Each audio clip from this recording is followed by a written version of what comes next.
गुणातीतं त्रिगुणरहितं सद्गुरु तं नमामि।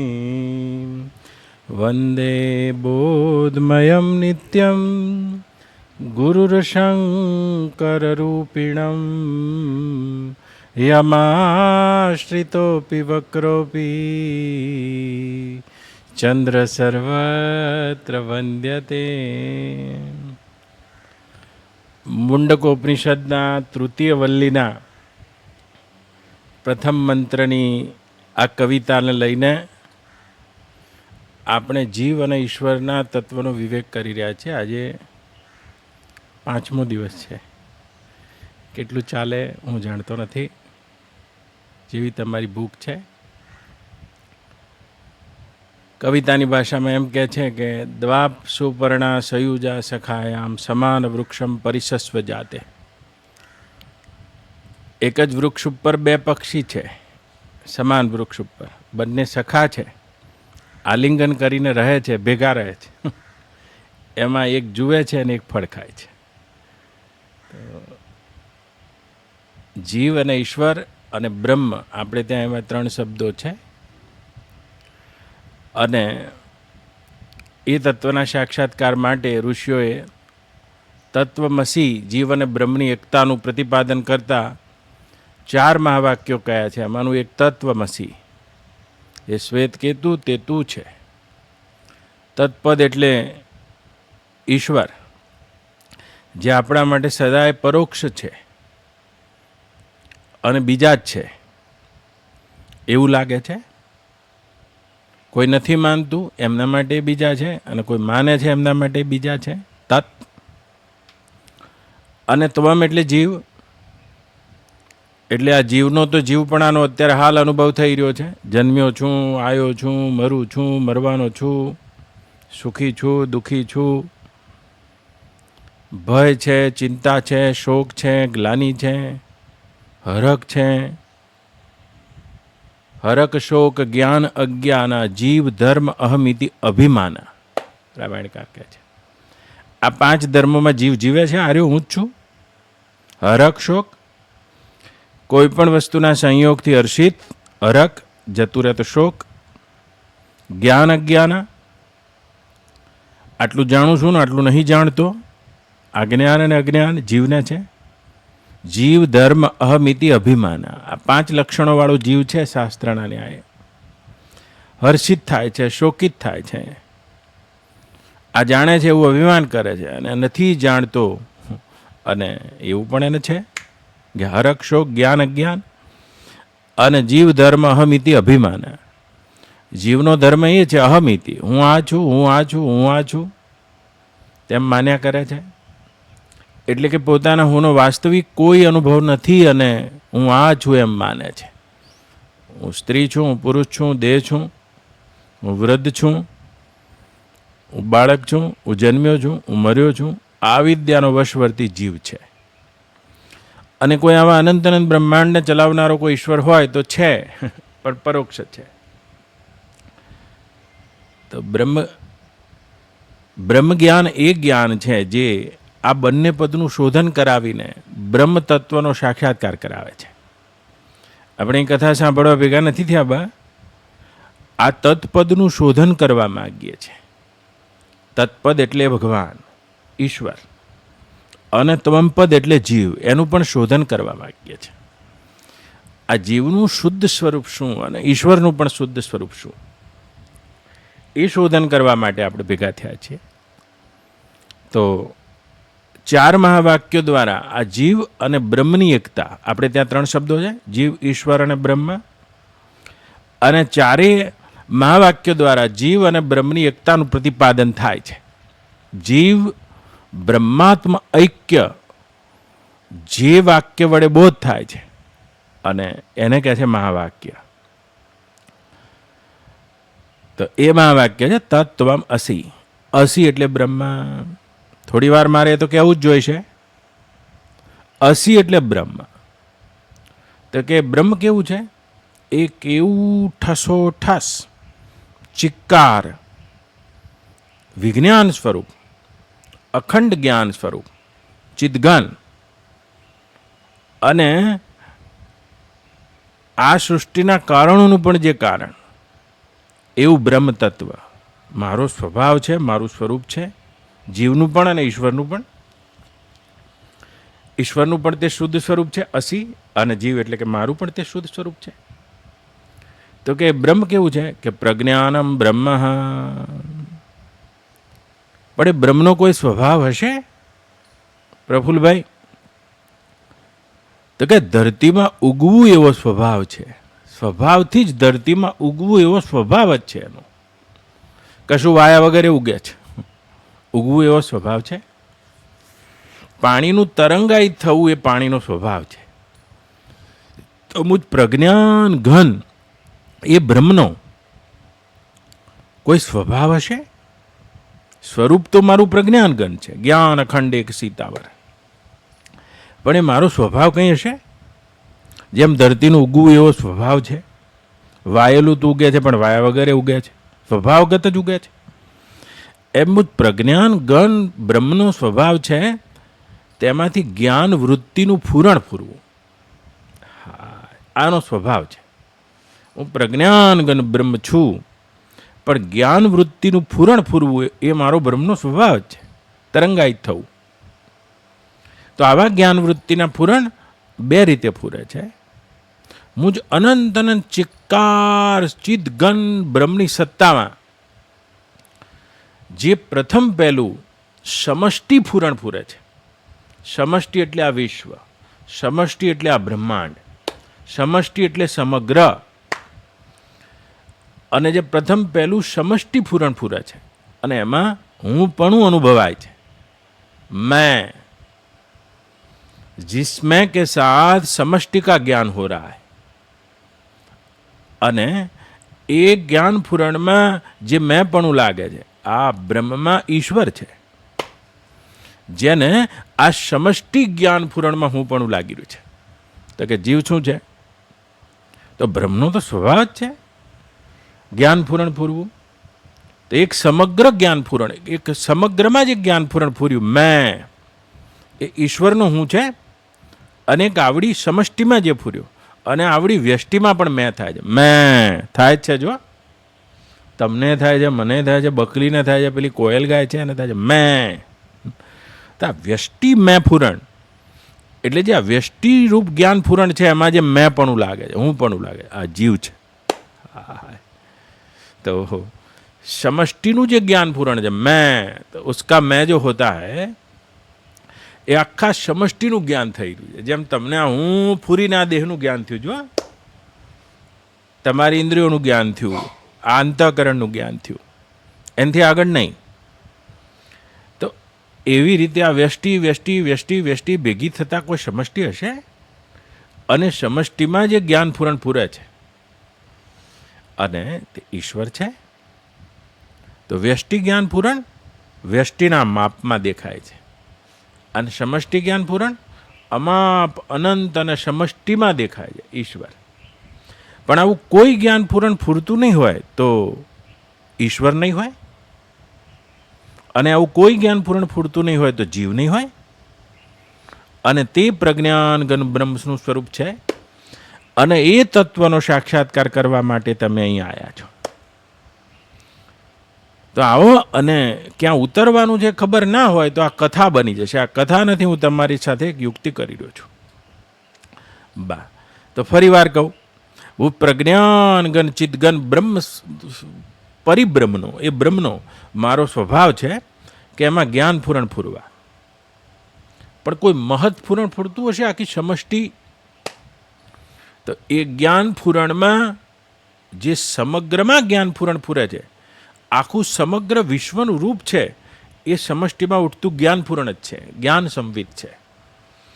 અને એના માપમાં કોઈને હું પણ અનુભવાય છે, અને તે ભગવાન છે, ईश्वर છે, તત્ છે. તો उसका मैं सीमित नहीं होता है. अनंत अनंत आ अनंत अनंत ब्रह्मांड ने जे धारण કરીને અનુભવી રહ્યા છે. તો કે આ બધાને જાણનારા કોણ છે? જે બ્રહ્મ સ્વરૂપ છે એ જાણનારો નથી, એ તો જાણનારાથી પણ પરે રૂપ છે. પણ સ્વભાવથી જ્યારે તેમાં સમષ્ટિ ફૂરે ત્યારે સમષ્ટિનો જાણનારો એટલે આખા બ્રહ્માંડનો, આખા સમગ્રનો જાણનારો, સમષ્ટિનો જાણનારો અને સમષ્ટિ ક્ષેત્રજ્ઞ ઈશ્વર છે અને સર્વજ્ઞ છે.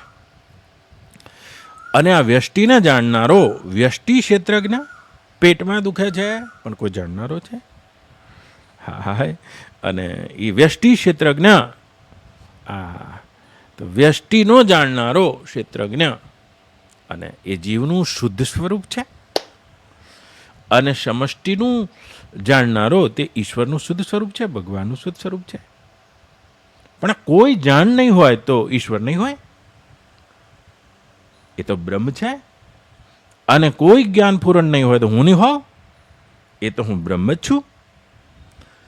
તો જીવ બ્રહ્મ છે એ બોધ એને ક્યારે થાય? જ્યારે ઉઠતા જ્ઞાન પરેથી ફૂરણરી રહિત પોતાના રૂપનો સાક્ષાત્કાર થાય અને થઈ શકે છે. એ કહી શકે છે અયમાત્મા બ્રહ્મ. તો કે બોધ થાય તો પોતાના બ્રહ્મપણાનો ખ્યાલ આવે કે હું કોણ છું. હું તો કંઈ સમુદ્રમાં નાચતું તરંગ નથી, હું તો તે પ્રશાંત મહાસાગરનું જલ છું અને પ્રશાંત રૂપ જ છું, જલ જ છું. હું તો કંઈ આવડા લઘુ અંતઃકરણમાં વ્યષ્ટિનો જાણનારો જીવ નથી, હું તો એ જાણનારાનું અબાધિત સ્વરૂપ પરિબ્રહ્મ છું. અને જ્યાં છુંપણું વિરમીને છેપણું આવી જાય છે. તો કે જીવને બોધ થાય પ્રજ્ઞાન બ્રહ્મનો, પણ ઈશ્વર એ ભગવાન એ બ્રહ્મ એવી ચમત્કૃતિ છે કે પોતે સમષ્ટિમાં હું અનુભવતા હોવા છતાંય પોતાના પ્રજ્ઞાન ઘન સ્વરૂપનો બોધ છે, એમનો હલતો નથી. એટલે તો અર્જુનનો રથ ચલાવતા ચલાવતા બોલ્યા છે અનાદિમત પરમ બ્રહ્મમ સતન્ના સતન ઉચ્યતે. તો એ અર્જુન અનાદિમત પર બ્રહ્મ હું તો છું. જો કહી રહ્યા છે ક્ષરક્ષરવાણી ભૂતાની અક્ષર કુટસ્થ ઉચ્યતે ઉત્તમો પુરુષો અન્ય 15મા અધ્યાયમાં કહે છે. અક્ષર થઈને દેખાતી આખી સમષ્ટિ અને અક્ષર થઈને દેખાતો કુટસ્થ જાણનારો આત્મા અને એનાથી પણ પરે ઉત્તમો પુરુષો અન્ય. ઉત્તમ પુરુષ તો પ્રજ્ઞાન બ્રહ્મ સ્વરૂપ અન્ય જ છું. તો કે ભગવાન કોણ છે? તો કે ભગવાનને આ જ્ઞાન વૃત્તિમાં હું પણ ફૂરતું હોવા છતાં પણ પોતાના વાસ્તવિક હુંપણાનો બોધ છે. એટલે ભગવાન છે. અને જીવ કેવા છે? જેને આ સમષ્ટિ જ્ઞાન પૂરણ ફૂર્યું અને તરંગ થઈને નાચ્યા કરે છે જલથી પૃથક. અને આવો અધ્યાત્મની પરાકાષ્ઠા એ છે સમષ્ટિ એવો ક્ષેત્રજ્ઞ છે અને વ્યષ્ટિ એવો ક્ષેત્રજ્ઞ છે, જ્ઞ. પણ આ જ્ઞપણું મટી જાય તો કંઈ રહેશે? હા, એ તત્વના બોધ માટે વેદાંતની, મહાપુરુષોની, શાસ્ત્રોની યુક્તિ પ્રયુક્તિ અને અનેક પ્રકારના દાવ છે. આવો અને માંડીને વાત કરીએ તો અહીં તો કવિતા છે કે એક જ વૃક્ષમાં બે પક્ષી રહે છે. સાથે એ પણ કહી દઉં, સમષ્ટિમાં જ્યારે હું પણ ફૂરે છે અને વ્યષ્ટિમાં હું પણ, તો કે આ બે છે. આમ જોવા જાવ તો બે છે, પણ સમષ્ટિ હું જે છે એ આ બધા હુંને ધારણ કરીને રહેલો છે. મારો હું, તમારો હું, કીડીનો હું, મોરનો હું, પોપટનો હું, બ્રહ્માનો હું, અને આ બધાના હુંનો કોઈ સરવાળો હશે? અહમ વૈશ્વાનરો એમ કરીને ભગવાન બોલ્યા છે કે આ મારા અહમના આધારે આ બધા અહમ છે, કોઈ અહમ સ્વતંત્ર નહીં.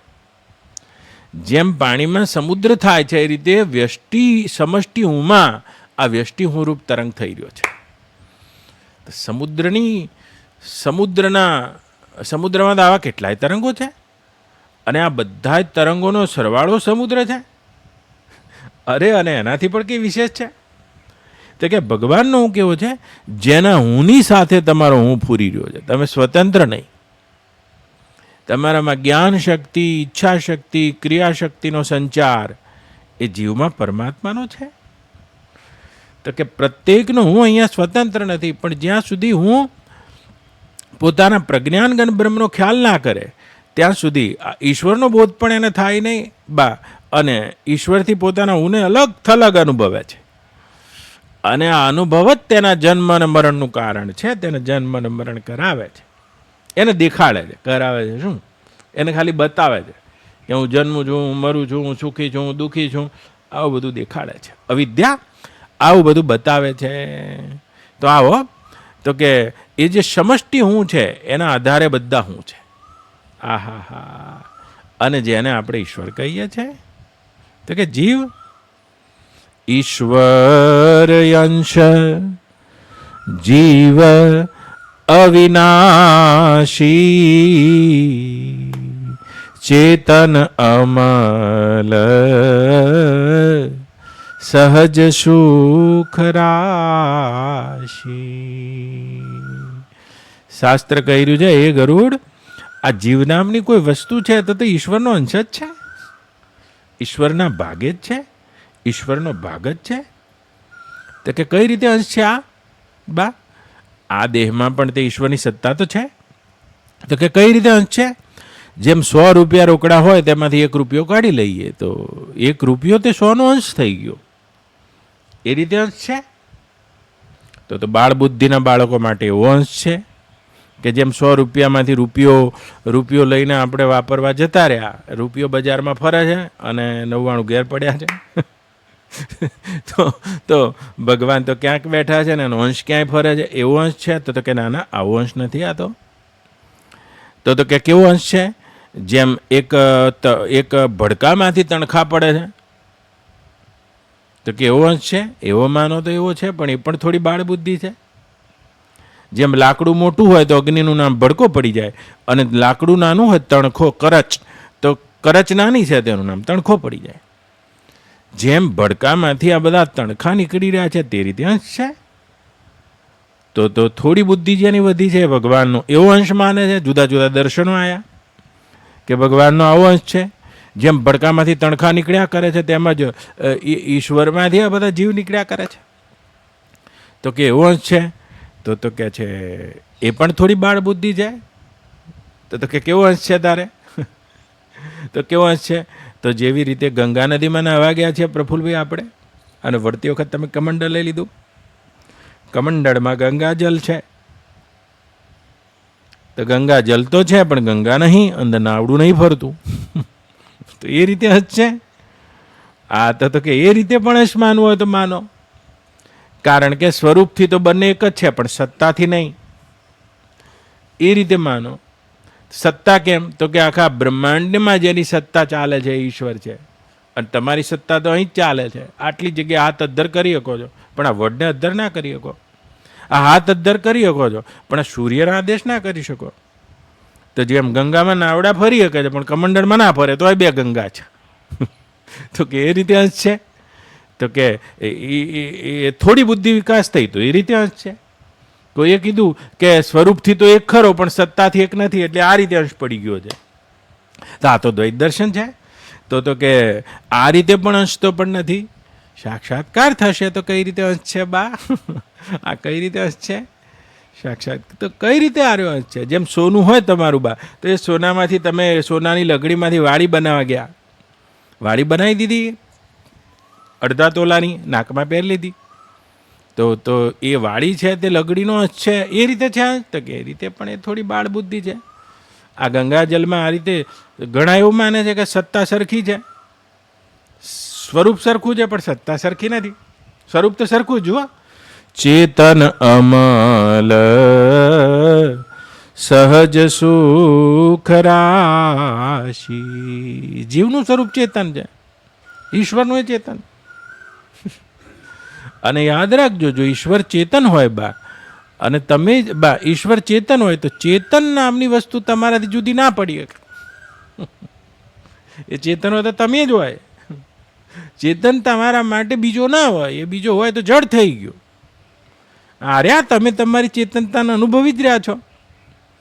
તો કે આ કેવો અંશ છે? હું કઈ રીતે અંશ છું યાર? તમે એ તો કહો બેડનાર.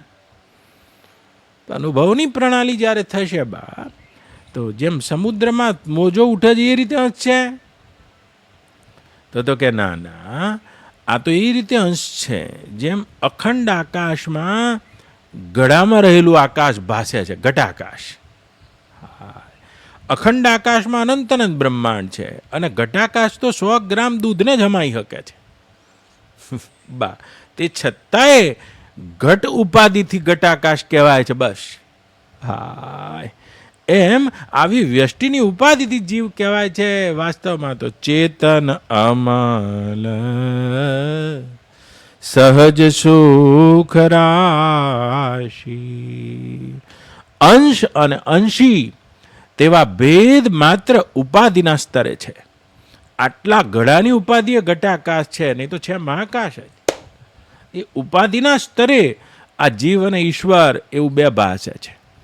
ઈશ્વરને જીવ પ્રત્યે દ્વિતીય ભાવ નથી બા, એવું તેનું અખંડ જ્ઞાન છે. હા, અને જો તમને પણ બ્રહ્મનિષ્ઠ થઈ ગયા બા, બ્રહ્મ જ્ઞાન થઈ જશે, તો આવા અનંત અનંત વિશ્વને અને આ બધા જીવોને જોવાની કોઈ ભગવાનની દ્રષ્ટિ હશે?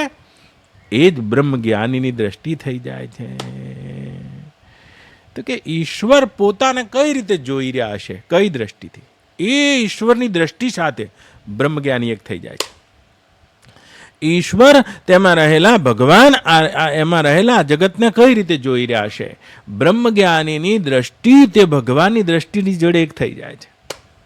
તારી તો કે ભગવાન પોતાનામાં રહેલા આ જીવોને કઈ રીતે જોઈ રહ્યા છે અને બ્રહ્મજ્ઞાનીની પ્રફુલ્લભાઈ દ્રષ્ટિ એના જોડે એક થઈ જાય છે અને બિલકુલ એક થઈ જાય છે. આ બ્રહ્મજ્ઞાનની ફલશ્રુતિ છે. જ્યાં અંશ અને અંશી ભાવ વિરમી જાય છે એ બ્રહ્મજ્ઞાન થાય. તો કે ઈશ્વર અંશ જીવય વિનાશી, ચેતન અમલ સહજ સુખ રાશિ. પોતે ચેતન છે અને ઈશ્વર ચેતન હોય બા તો તમારાથી જુદા ના થઈ શકે. યાદ રાખજો, યાદ રાખજો નંદુબા. ચેતન અમલ પણ કેવો અનુભવ તો થતો જ નથી, કારણ કે એ જીવ ખરો પણ સો માયા બસ ભય હું ગોસાઈ, બંધ્યો કિરમર કટકી નાઈ. એ જીવ માયાવશ થઈને જેમ પોપટ અને વાંદરો બંધાઈ જાય તે રીતે આપમેળે બંધાયો છે. અજ્ઞાન અને અવિદ્યાનો વશવર્તી જીવ પોતાને જાણતો નથી. આવા અનંત અનંત બ્રહ્માંડોને ધારણ કરી રહેલા વિશ્વગોપ્તા ભગવાનને જાણતો નથી બા, અને એ ભગવાનની ઐશ્વર્યમયી માયાને જાણતો નથી.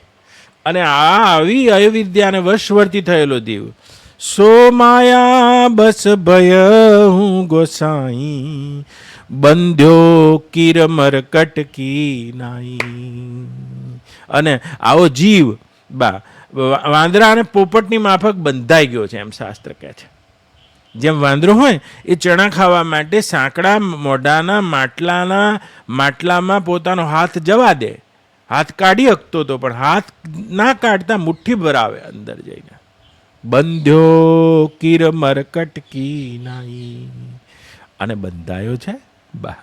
અને આવું બંધન છે પોતાના સ્વરૂપની વિસ્મૃતિમાં અને ભગવાનની માયામાં દેખાતા આ જગતમાં અહંતા અને મમતા કરી લેવાથી, હા, આવી એક ગ્રંથિ થઈ જવાથી જીવ બંધનનો અનુભવ કરે. તો વાંદરાને કોણે પકડ્યો છે? કોઈએ નહીં. એમ તમને કોણે પકડે? કોઈએ નહીં. પણ તોય પકડા ને બંધન તો લાગે છે, બંધન લાગે છે. જુઓ બા, તો એ અવિદ્યામાં કલ્પિત બંધન. બંધ્યો કિર મરકટકી નાઈ. પોતાના મુક્ત સ્વરૂપને જાણી ગયો, અજ્ઞાન તૂટી જાય. અત્યારે હાલ મુક્ત છે પણ તોય અજ્ઞાન તૂટી જાય છે પણ મોહ તૂટતો નથી પ્રફુલ્લભાઈ. તો બીજું ઉદાહરણ પોપટનું છે. તો પોપટ કેવો છે? એવો બાલ પંડિત. જેમ એક લાકડાનું ચકીડું શેઠાણી લેતી આવે, મેં ઘણી વાર વાત કરી હશે, અને એના ઉપર એક મરચું લટકાયું હોય. હવે મોટા મોટા શેઠિયાઓ પોપટને લાવે પણ પોપટને બાંધવા પિંજરું ના લાવે. એ પોપટને આવું ખુલ્લું ચક્ર હોય લાકડાનું, એના ઉપર બેસાડી દેવાનો, અને એ પાંખ્યું એવું હોય આમ કરીને ઝાલે બા, અને ઉપર એક મરચું લટકતું હોય. એ મરચું ખાવા માટે ઉપર હાથ મૂકે, અને આમ જેવું ડોક કરવા જાય એટલે પેલું ચકેડું નમી જાય, પાછો નીચે આવી જાય, મરચું અંદર, પછી આગળનું ફરી પાંખ્યું ચાલે, અને બીજો હાથ કરીને આમ જેવું ખાવા જાય એટલે પાંખ્યું નીચે આવી જાય. પણ એમાંય પોપટોમાં ઘણા પોપટ બોલતા પોપટ હોય બા. એ બોલતા પોપટ કેવા હોય? જે ઉપનિષદ ભણી ગયા, બ્રહ્મસૂત્ર ભણી ગયા, બધું ભણી ગયા હોય, અને બધા બોલતા હોય કે આ કોઈના હાથમાં આવ્યું નહીં ને આવવાનું એ નથી. બોલતા જાય, ચકેડામાં ફરતા જાય. બ્રાહ્મ્યન સર્વભૂતાની યંત્ર રૂઢાની માયયા ઈશ્વરો સર્વભૂતાનામ હૃદ્દેશે અર્જુન તિષ્ઠતિ બ્રાહ્મ્યન સર્વભૂતાની યંત્ર રૂઢાની માયયા. 18મા અધ્યાય ભગવાન કહે છે, હે અર્જુન, ઈશ્વર તો હું બધાના હૃદયમાં છું. ઈશ્વરો સર્વભૂતાનામ હૃદ્દેશે અર્જુન તિષ્ઠતિ, બધાનું અંતરતમ અંતર્યામી અસ્તિત્વ છું, પણ છતાંય બ્રાહ્મ્યન સર્વભૂતાની યંત્ર આરૂઢાની માયા. આ માયાના યંત્રમાં આરૂઢ થયેલા જીવ પોતે પોતાની કલ્પનાથી ફર્યા કરે છે. તો અજ્ઞાની વાંદરો તો હારો, પણ અજ્ઞાનના કાર્યરૂપ જે સંમોહન છે, મોહ, તે છૂટતો નથી બા. આ છૂટતો નથી, આ જીવની દશા છે, અને એ બોલતો જાય છે, બ્રહ્મ સત્યમ જગન મિથ્યા. આ તો એનું રોજનું ભાષણ છે, હવારનું દાંતણ છે. અને બ્રહ્મ સત્યમ જગન મિથ્યા જીવ બ્રહ્મ ના પરહ. અને આવી વેદાંતની શ્રુતિ બોલતો જાય છે, અને બોલતો પણ જાય, અને પાછો મરચું એ ખાવા પ્રયત્ન કરે, બોલતો જાય, કોઈના હાથમાં આવ્યું નથી, આવવાનું એ નથી, પણ પાંજરામાંથી ઉડી નહીં શકતો. પોતાના મુક્ત સ્વભાવનું અનુસંધાન નથી કરી શકતો બા. અહીંથી સંમોહન તોડી નથી શકતો. અને આ જીવ છે, સો માયા બસ ભય હું ગોસાઈ, બંધ્યો કીર મરકટ કી નાઈ. અને ઈશ્વર બા, ઈશ્વર તો કેવા છે નંદુબા? એ સમષ્ટિ હું છે, અને પોતાની માયા અને માયાના દોરડેથી જેમને કીડીથી લઈને બ્રહ્મા સુધીના બધા જીવોને નાથી રાખ્યા છે. અને એવા ભગવાન છે બા. અને આવો નંદુબા, એ બ્રહ્મપદનો સાક્ષાત્કાર થશે અને કરવો હોય તો તેમાં રહેલા ઈશ્વરને પણ જોઈ લો, જે સર્વાત્મા છે. એ સર્વાત્મા છે, સર્વેશ્વર છે, ઈશ છે. કેવા છે? વ્યાપક વ્યાપ્ય અખંડ અનંતા, અખિલ શક્તિ અખિલ અમોઘ શક્તિ ભગવંતા. તરંગ થઈને ઊંચી આંખે નંદુબા સમુદ્ર આમું તો જુઓ તમે છો, જેમ અર્જુને જોયું છે.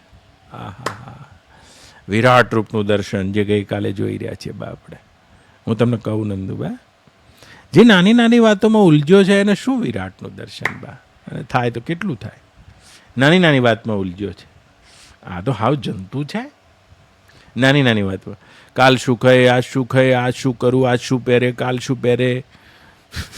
અને આજે માયામાં આરૂઢ થયેલો એ શું ઈશ્વરની સામે દર્શનના લાયક બની શકતો છે બા? એ તો અર્જુન છે, જેને પોતાના હૃદયમાં ભાવ અર્જિત કર્યો છે નંદુબા, જ્ઞાન અર્જિત કર્યું છે, શ્રદ્ધા અર્જિત, અર્જનાતિથિ અર્જુન, જેને આ બધું અર્જન કર્યું છે નંદુબા, ભક્તિ અર્જિત કરી છે.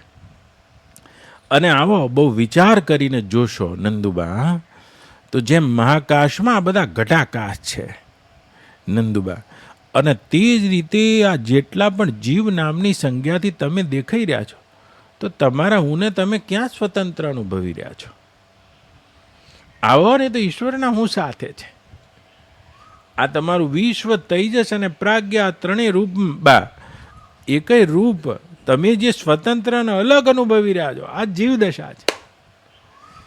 જે ક્ષણે તરંગ સમુદ્રની સામે જોઈને બા પોતાનું તરંગપણું છોડી દે છે,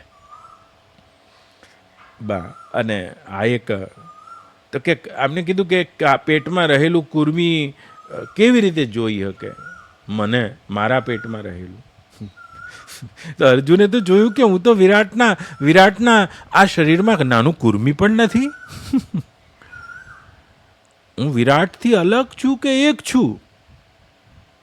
આટલું જોતા જોતા તેને ખબર પડી ગઈ હું છું જ નહીં, તમે જ છો. હું છું જ નહીં. અને આ ઈશ્વર દર્શનની ફલશ્રુતિ છે. તો કે ભગવાન, તો તમે તો બોલ્યા કે પેટમાં રહેલા કુર્મીની માફક જીવ એમાં છે. શું તમે આ ભગવાનનો મહિમા જાણો છો? ભગવાનને જાણતા પહેલા 4 વસ્તુને જાણવી જોઈશે. ચાલો હવે ભગવાનને જાણવાની પ્રક્રિયા કરીએ. બા મહિમા નામ રૂપ ગુણ ગાથા સકલ અમિત અનંતર ગુનાથા. પેલા ભગવાનને મહિમાથી જાણવા, પેલા જણાવું બા. પછી નામથી જાણવા. 1000 નામ છે. જો તમે ટાઈમ આલો તો 1000 નામ કહી દો. 1000 કાઢ્યા છે વ્યાસજીએ. જ્યારે સૂઈ ગયા, મરણ પથારી ઉપર ભીષ્મ પિતામાં પડ્યા હતા અને આ બાજુ કૃષ્ણ છે અને યુધિષ્ઠિર પૂછી રહ્યા છે. ભગવાનનું મહિમા કહેતા કહેતા ભગવાનના નામ ગણાઈ રહ્યા છે. તો કે નામ ઘણીવાર કોઈ નામ લેતું હોય તો નામ છે તે નામીનો મહિમા જ છે. ભગવાનનું એકય નામ એમને એમ નથી. આવો ને ભગવાનના પ્રત્યેક નામનો શું અર્થ છે? ભગવાન નામ કંઈ એમને એમ પડ્યું છે? ભગવાનનો છે, જેનાથી બધાનું ભરણ પોષણ થઈ રહ્યું છે.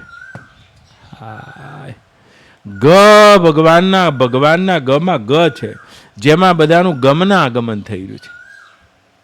જેમ આકાશમાં વાયુ છે એમ આવા અનંત અનંત બ્રહ્માંડો આકાશનું વાયુમાં વિચરણ છે. એમ તમારું, મારું, કીડીનું, મોરનું, પતંગનું, બ્રહ્માનું બા અને અનંત અનંત જીવોનું જેમાં ગમના આગમન છે, એ ભગવાનનો ગ છે. વાહ એટલે જ્યાંથી મારી આ વાણી ઊભી થાય છે અને જ્યાં લીન થઈ જાય છે.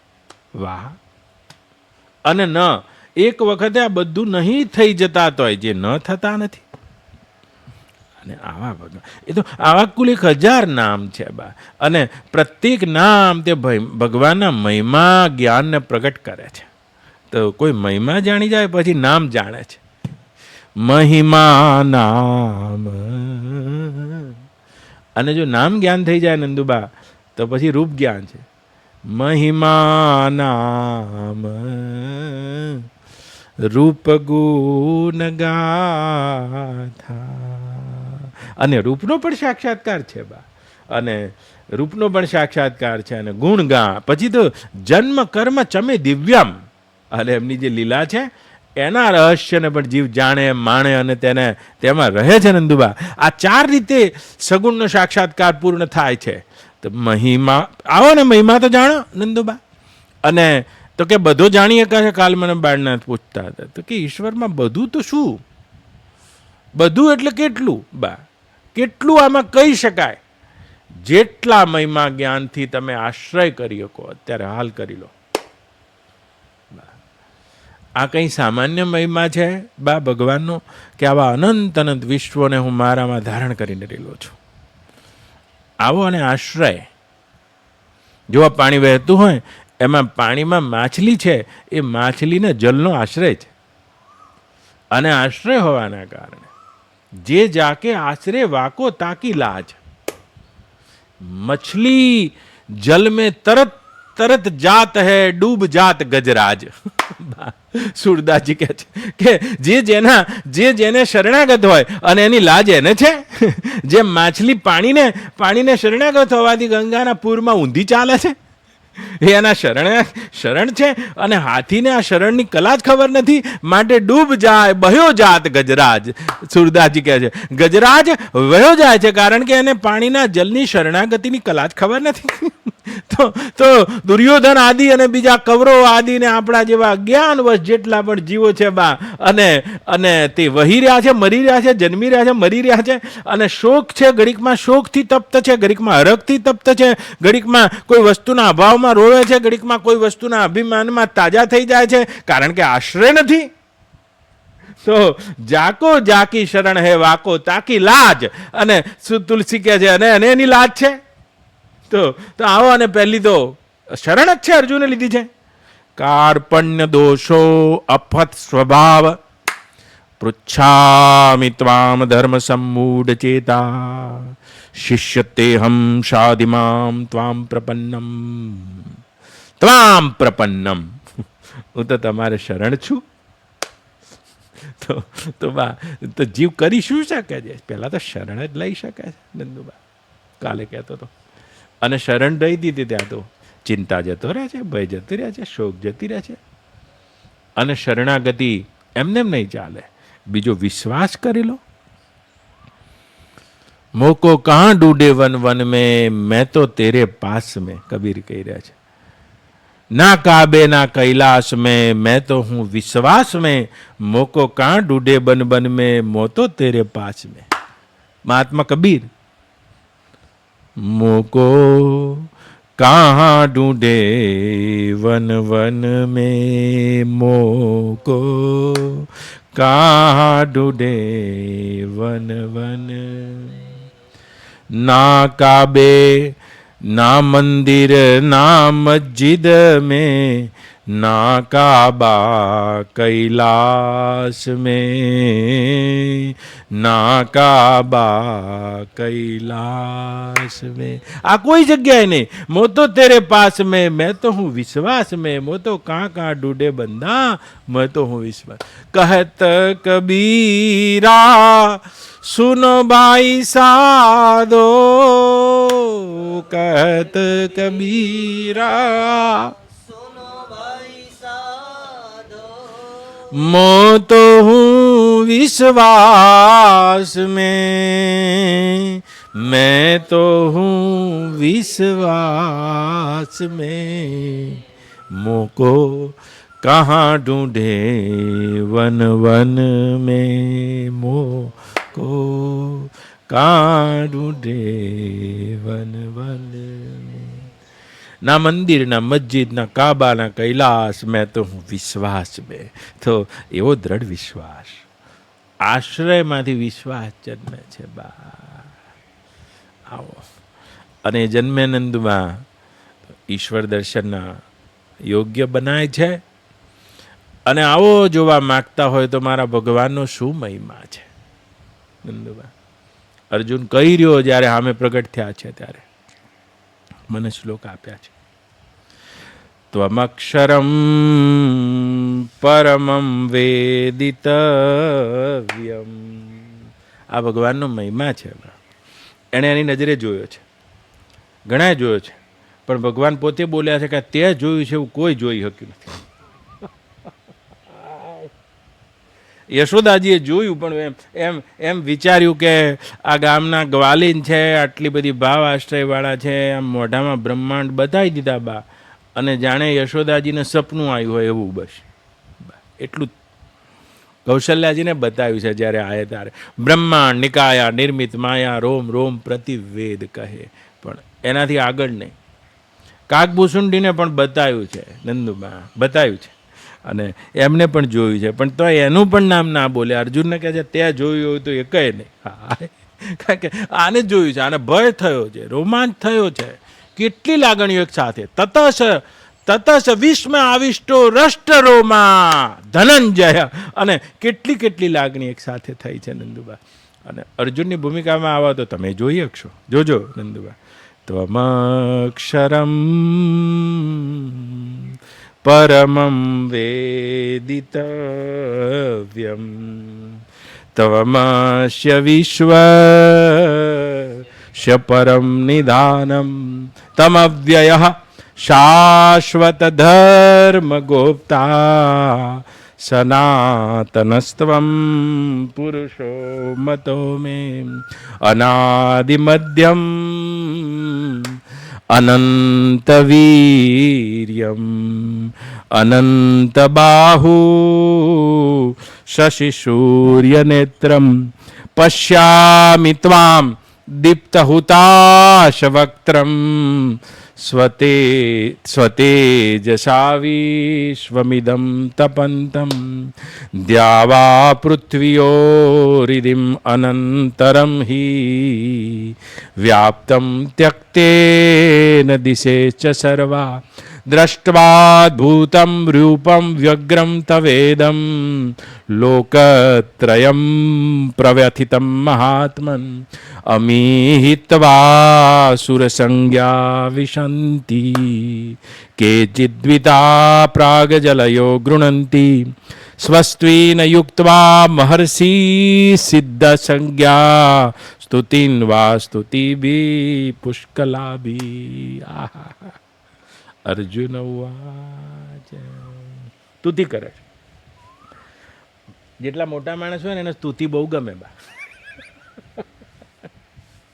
અને એને સ્તુતિ ગમે, અને ભગવાનને પણ સ્તુતિ ગમે છે. આ વીક પોઈન્ટ બા, સ્તુતિ ગમે છે. અને કેટલાની સ્તુતિ છે જુઓ તો ખરા. શબરીની સ્તુતિ નંદુબા, અને હાવ કાલી ગયેલી ભાષામાં કેવટની સ્તુતિ નંદુબા, અને મોટા મોટા મહર્ષિઓની સ્તુતિ બા, તમે જોજો. અને વિચાર કરીને જુઓ તો કૌશલ્યાજીની સ્તુતિ, વશિષ્ઠજીની સ્તુતિ, પ્રહલાદજીની સ્તુતિ. એમાં સૌથી વધારે ભગવાનની સ્તુતિ કોઈની ગમતી હોય બા તો બિલકુલ જે કાલી ગયેલી ભાષામાં બોલે છે. અને બિલકુલ અર્જુનની ભાષા કાલી ગયેલી ભાષા છે. પ્રહલાદજીની સ્તુતિ છે, 138 શ્લોકો છે બા ભાગવતમાં. અને એ પણ એટલી અદ્ભુત સ્તુતિ, આ કાલી ગયેલી સ્તુતિ ગમે. શું કહે છે? ત્વમક્ષરમ પરમમ વેદિતવ્યમ. શું કહે છે નંદુબા? કાલે કહેતો હતો ત્વમક્ષરમ, તમે અક્ષર સ્વરૂપ છો, પરમ જાણવાને યોગ્ય છો, એમ કહે છે. ત્વમસ્ય વિશ્વસ્ય પરમ નિધાનમ, આખા વિશ્વનું પરમ નિધાન છો, શાશ્વત ધર્મના રક્ષક છો, સનાતન પુરુષ છો, એવો મારો મત છે. આ મહિમા જ્ઞાન છે બા ભગવાન. ત્વમક્ષરમ. અને ભગવાનનું વિરાટ ખડું થયું તારે જોયું બા. કાલે કહેતો હતો કે જેમ જેમ અનેક અનેક એક વૃક્ષ હોય તેના પાંદડા દર પાનખરમાં પડી જાય, વસંતમાં નવા આવે, વૃક્ષ એનું એ છે.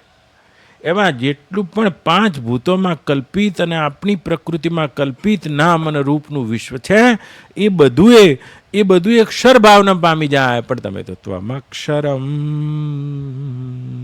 એના એ છો. પ્રત્યેક નામ અને રૂપને તમારામાં બતાવી દો છો તો તમારામાં કોઈ ફરક નથી પડતો. આહા, જેમ સોનામાં દાગીનો ઉપસી આવે તો સોનાના રૂપમાં કોઈ ફરક નથી પડતો, એમ અનેક નામ અને રૂપને તમારામાં ઉપસી આવે અને અક્ષર ભાવના પામી જાય તો પણ ત્વમ અક્ષરમ પરમમ વેદિતવ્યમ. અને કાલે કહેતો હતો જુઓ, અક્ષર તો બધા જેટલા છે એટલા કેટલા છે બા. સમૃદ્ધમાં સમૃદ્ધ ભાષા સંસ્કૃત છે બા. એમાં 36 વ્યંજન અને 16 સ્વર, આ 52 અક્ષરનો કક્કો આવ્યો. બીજી બધી લૂલી ભાષા છે કે અંગ્રેજી તો ભાષા છે, હજુ એમને અક્ષર જ પૂરા જડ્યા નહીં, સ્વર જ 5 જડ્યા છે. એ ઈ આઈ ઓ યુ, હજુ તો એમની ભાષા તો હાવ બચુડી જ. હજુ બોલતા આવડ્યું નહીં, એમની જીભ તો હાવ જાડી. આ તો અંગ્રેજો આવી ગયા એટલે તમે અંગ્રેજી બોલે અને જ્ઞાની કહી દો હુટ. આ તો બ્રાહ્મણો ભાષા ગોતી કાઢી બા. તો અક્ષરમ 52 અક્ષર છે અને 52 અક્ષરે કક્કો પૂરો થઈ ગયો. લ્યો બા, તો અક્ષરમ. અને મજાની વાત એ છે, હું કાલે કહેતો થોડો વધારે રસ લઈને જવું હોય તો બા તો લિપિ તો બધાની જુદી જુદી છે. મદ્રાસી બોલે તો તન્નિતા ઇંગપો. લ્યો હવે એની લિપિ જુદી છે, એના ઈશારા જુદા છે, બોલવાની રીત જુદી છે. લખે તો હાવ જલેબીના ગૂંચડા ખાવા તો હારા અને એની લખવાની રીત જુદી છે. કોઈ તામ્રપત્ર ઉપર લખે છે, કોઈ સહીથી લખે છે, કોઈ પથ્થર ઉપર લખે છે, કોઈ ટાઈપ કરે, સીધું કોમ્પ્યુટરમાં લખે. લખવાની રીત જુદી, બોલવાની રીત જુદી, ઈશારા જુદા બા. અને લિપિને લિપિબદ્ધ કરવાની રીત જુદી જુદી. ચાઇનીઝ હોય તો તમે આમ નીચેથી ઉપર જાય, કાલ કહેતો તો આમ ધડ ધડ ધડ ધડ નીચેથી ઉપર જાય બા. આમ નીચેથી ચાલે આ લોકો, ચાઇના બુચિયા બધા આમ આમ ચાલે. અને જો મિયા હોય તો મિયા પહેલેથી ઊંધા એ ઊંધા જ કે છે ને. તમે જોજો આમ, તમે આમ નાતા હોય ને રે આમ આમ આમ ના. તમે આમ સૂર્યને પૂજા કરો રે આમ પાછળ લઈ જાય ને આમ ચંદ્રની પૂજા કરે ને આમ પાછળ. તમે છાતી હાથ લગાડીને પગે લાગો ને આમ પાછળ હાથ આ જગ્યાએ હાથ લગાડીને પગે લાગે, યા લલ્લા લીલા. તો એ લખવા બધી રીતે ઊંધા, એટલે લખવામાં ઊંધા છે. એ આમ આમ લખે, આમ આમ આમ આમ લખે, ડાબેથી આમ જમણી બાજુ જાય ઉર્દુ. અને સંસ્કૃત તો આમ સીધી સીધી જમણીથી આમ ડાબી બાજુ જતી જાય, ઉપરથી નીચે જાય જમણી. તો બધાની લખવાની રીત જુદી છે, બધાના આકારો જુદા છે, ઈશારા જુદા છે, પણ અક્ષર તો જુદો કાઢી જ ના શકે. ક એટલે ક જ મળે એમને, કે જ મળે, બીજું કશું ના મળે બા. એટલે જ મળે. અક્ષરમ. તો જુઓ જુદા જુદા નામ છે, રૂપ છે, ગુણ છે, કેવા કેવા સ્વભાવના જીવ છે નંદુબા. કેવા કેવા સ્વભાવના જીવ છે નંદુબા. બિલાડી જુઓ, મોર જુઓ, પોપટ જુઓ, ઘોડો જુઓ, ગધેડો જુઓ, ગરબડી જુઓ, મકોડા જુઓ, હા વડ જુઓ, આંબા જુઓ, બોરડી જુઓ બા નંદુબા. થુરિયા જુઓ બિલકુલ પાંદા વગરના. પણ આ તો બધી લિપિના ઉપર ઉપરના ભેદ છે. હે ભગવાન, આ બધામાં જે અક્ષર રૂપે છો એ તમને હું જોઈ ગયો છું.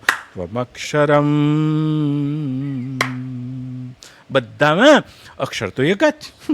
અને અક્ષરમાં બધા વ્યંજન છે. આ તો ક તો વ્યંજન, વ્યંજન એટલે વ્યંજન બનાવ્યું બા તમે, સુખડી બનાવી છે. આ લોટ જ છે પણ સુખડી દેખાય છે.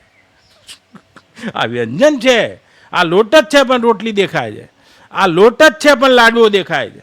હાય હાય. તો વ્યંજન વ્યંજન જ છે. આ તો બધા ક ખ ગ ઢ ત થ દ ન પ ફ બ ભ મ એ બધા વ્યંજન છે, પણ એમાં કોઈ અક્ષર છે? અક્ષર તો જ છે.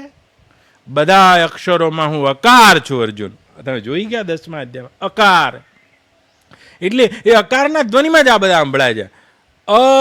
નહીં ક કાલ કહેતો હતો જ છે પણ ક થઈને દેખાય છે.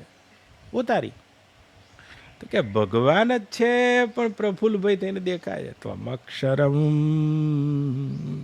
અને પાછળ જતા રહ્યા આ નામ રૂપ અને ગુણને ચીરીને અધિષ્ઠાન તરફ જતા રહો. અક્ષરમ.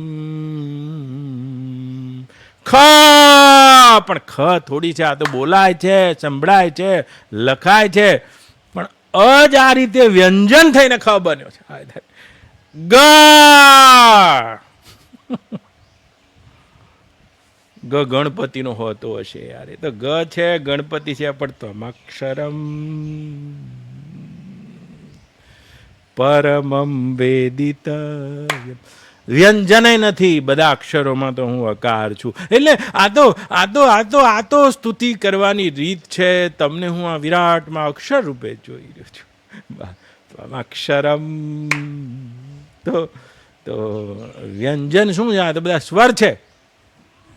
એ સ્વરના બધા વ્યંજન બને છે. વ્યંજનના બધા વ્યંજનના જોડે સ્વર બનીને 12 અક્ષરી થાય છે. ક કા કી કી કુ કુ કુ. પણ બધામાં એક જ અક્ષર છે. એ 12 અક્ષરી કાઢી નાખો નંદુમાં, અને તો પણ એક જ અના બધા રૂપાંતર છે. અના રૂપાંતર છે. પણ ગ આવ્યો છે. ગ નહીં અ છે બા. તો કોણ છે? માતૃદેવો ભવઃ. અક્ષર ને જોઈ ગયા બા. પિતૃદેવો ભવ. આચા દેવ એટલે પરમાત્મા. દેવ જ કીધા છે ને તારે બા. પ્રણમ્ય શિરસા દેવમ કૃતાંજલિર ભાષતા. આ હું તમને માથું નમાઈને હે દેવ કૃતાંજલિ પૂર્વક કર્યો છે અર્જુન કહે. તો દેવ છે. માતૃદેવો ભવ. તો તમે શું વ્યંજનને જોઈ રહ્યા છો? આ બધા વ્યંજન છે ભગવાનના બા. જુઓ ને બધા વ્યંજન કંઈ ગળ્યા હોતા હશે. ગળ્યું હોય બા ભેગું ભેગું તીખું એ હોય અને મરચાંના ભજીયા બનાવ્યા હોય ને બા તો કદાચ કોઈ તીખું મરચું આવી જાય ખાવ ત્યારે વ્યંજન છે લે એ ખાઓ.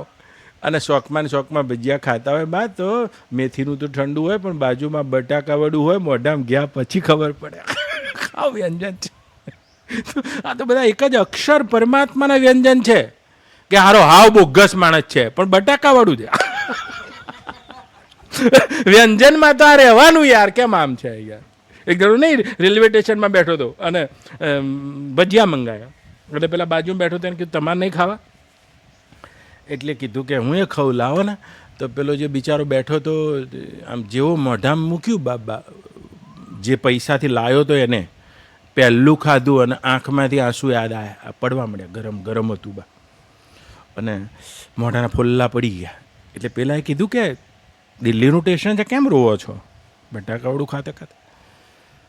કે મને મારા નાની યાદ આવી ગયા છે એમ કે આવા જ બટાકાવાળા બનાવતા હતા. એટલે પેલા એ ડફ દઈને બાટલું સાંભળીને મૂક્યું મોઢામાં એટલે એને ગરમ અંદર ગયા પછી ખબર પડી.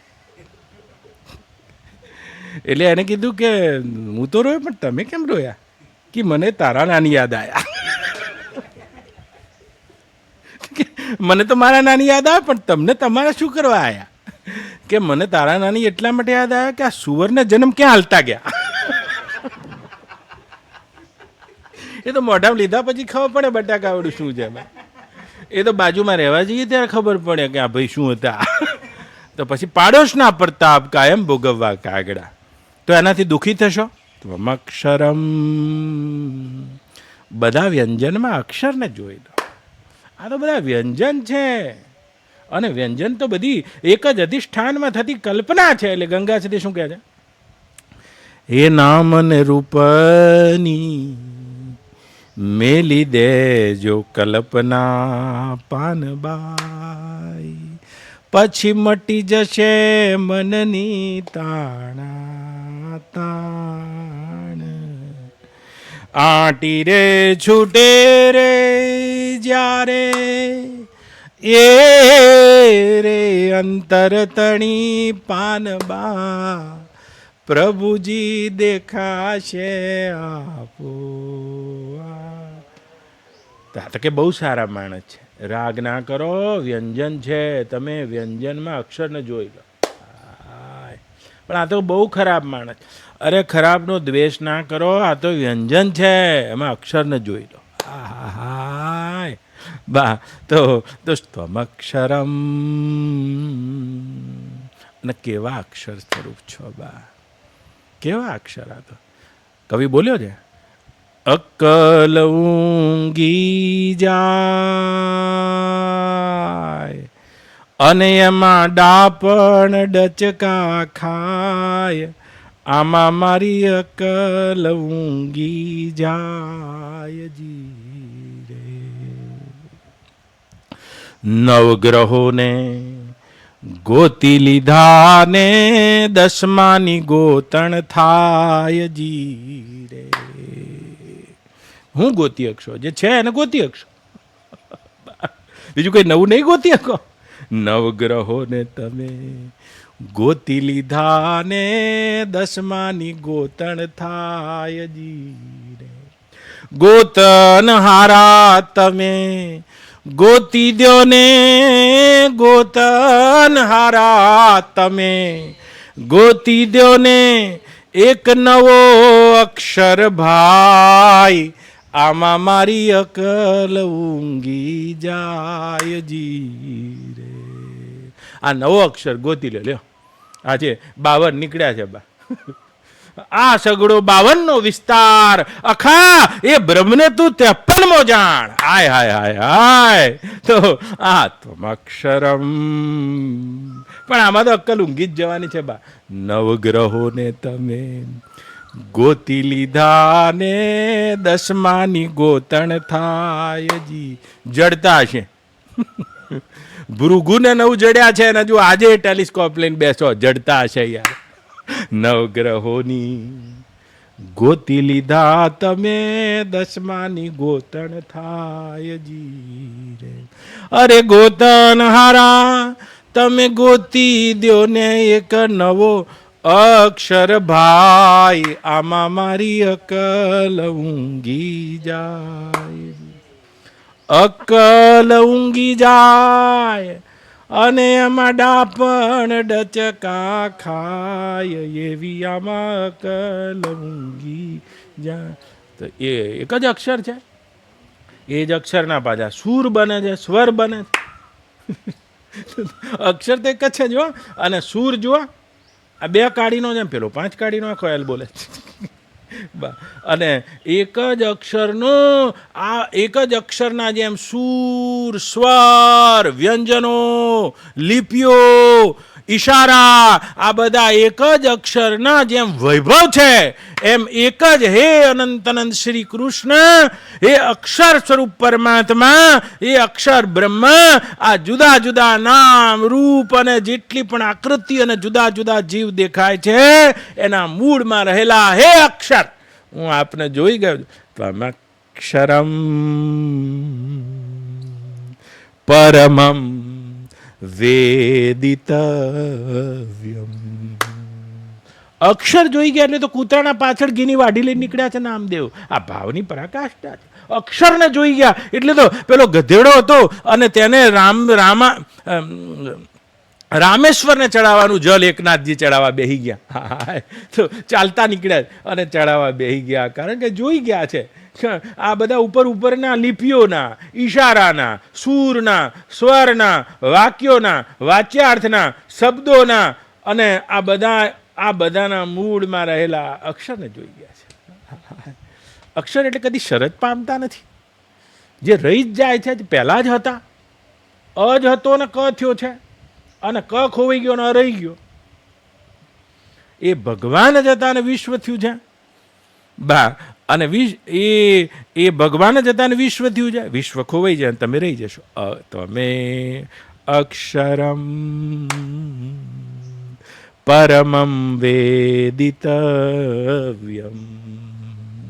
હે ભગવાન પરમમ વેદિતવ્યમ, એકમાત્ર તમે જાણવા યોગ્ય છે.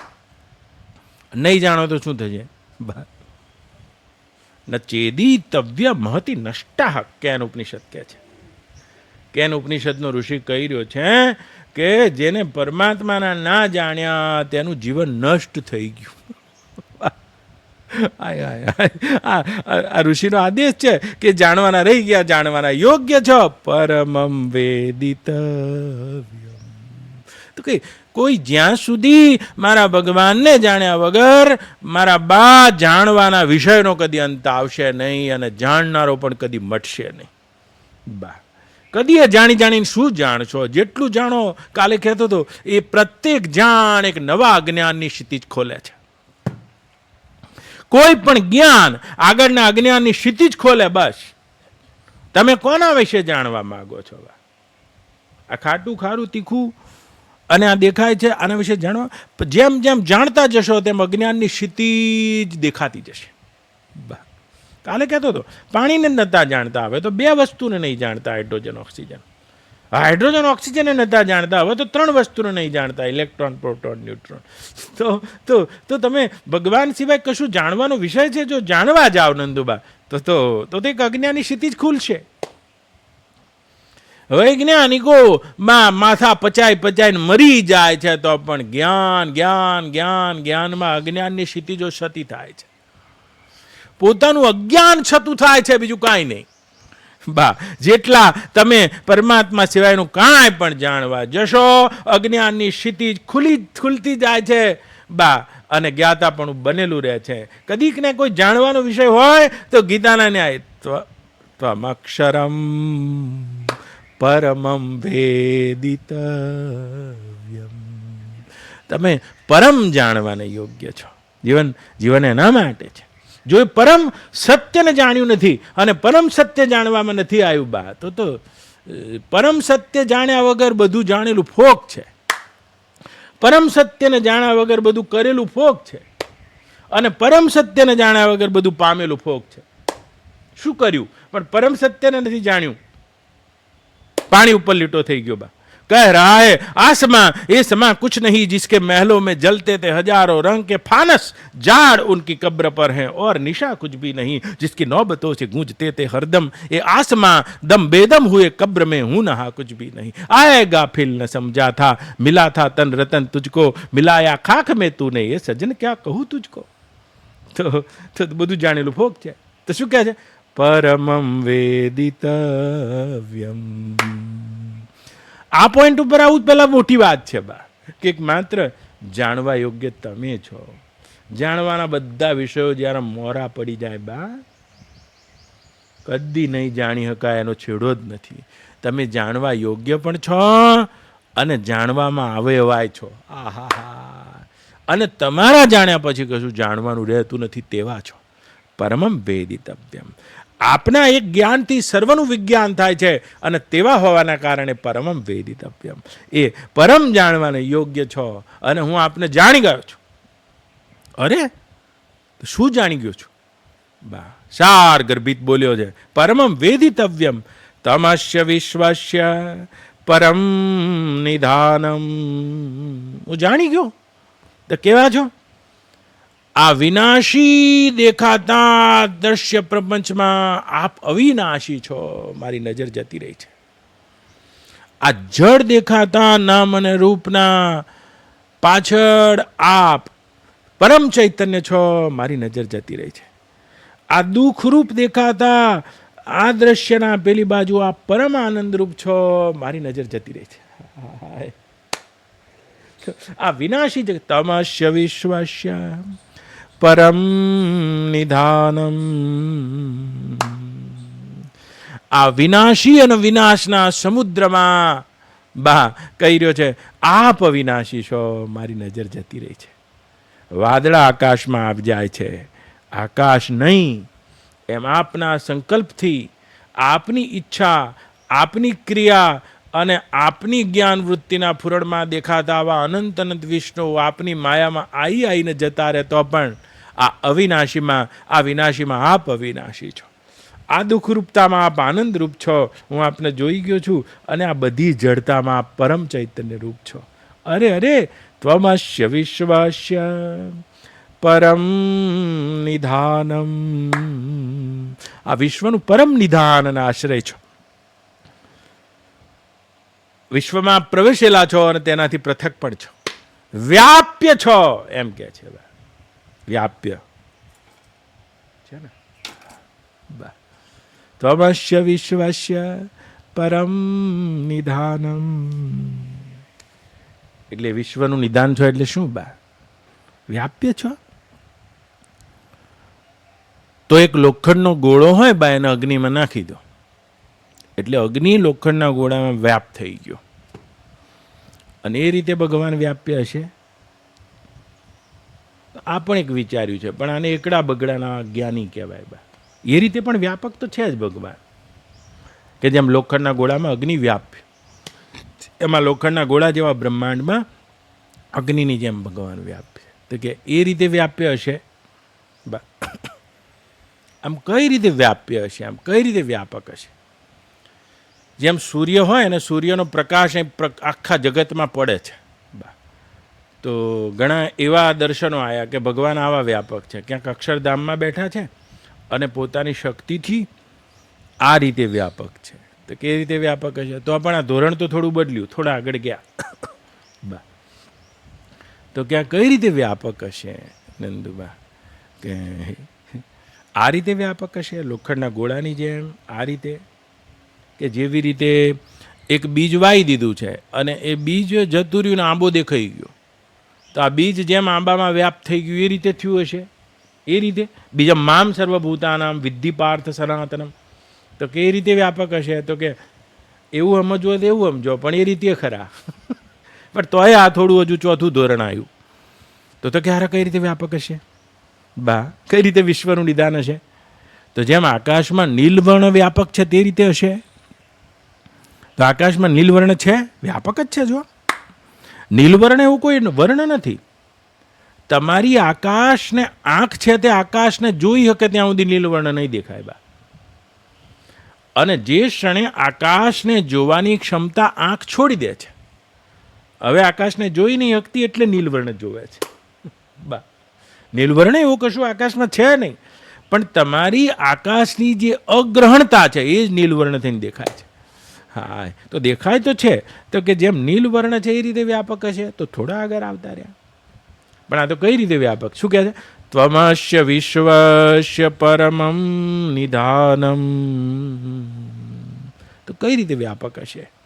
બા જેમ દોરડું પડ્યું હોય બા ને તેમાં સાપ દેખાય છે, દેખાતા સાપમાં જેમ દોરડું વ્યાપક છે. બા રથા યથા રજ્જો હે વિભ્રમા. તુલસી કહી રહ્યા છે બા, તો શું કહે છે? યથા રજ્જો હે વિભ્રમ યન્માયા વશવર્તિ વિશ્વમખિલમ બ્રહ્માદિદેવાસુરા યસ સત્વાદ મૃષેવ ભાતિ સકલમ યથા રજ્જો હે બ્રહ્મ. તો કે જેમ દોરડામાં સર્પની ભ્રાંતિ થાય છે, સર્પ ઉદિત થાય છે, સર્પ દેખાય છે, અને જ્યાં જ્યાં સર્પ છે ત્યાં દોરડું વ્યાપક છે. અરે વિશ્વ દેખાય છે ત્યાં ત્યાં તમે એ જ રીતે વ્યાપક છો. તમને જોઈ જાય એના માટે ક્યાં વિશ્વ છે? ત્વમસ્ય વિશ્વસ્ય પરમં નિધાનમ તમવ્યયમ શાશ્વત ધર્મ ગોપ્તા સનાતનસ્ત્વમ. એમ કે છે સનાતનસ્તમ મતો મત પુરુષમ મતો મે. તો કે કઈ રીતે વ્યાપક છો?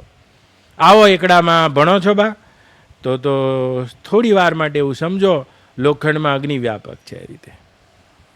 બગડામાં ભણો છો તો એ રીતે સમજો ત્યારે બા કે જેમ વૃક્ષમાં બીજ વ્યાપક છે, વૃક્ષમાં બીજ તું, બીજમાં વૃક્ષ તું, જોવું પટંતરો એ જ પાસે.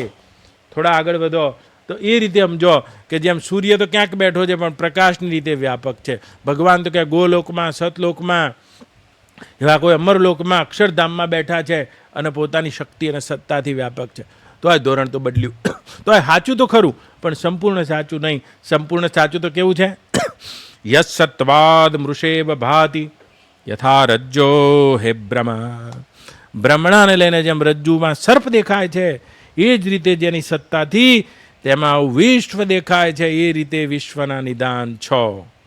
ઓમ પૂર્ણમદ પૂર્ણમિદમ પૂર્ણાત પૂર્ણમુદચ્યતે પૂર્ણસ્ય પૂર્ણમાદાય પૂર્ણમેવાવશિષ્યતે. ઓમ શાંતિ શાંતિ શાંતિ. હરિ ઓમ. શ્રી ગુરુભ્યો નમઃ. તો મહિમા લઉં પહેલાં, પછી નામ લઉં.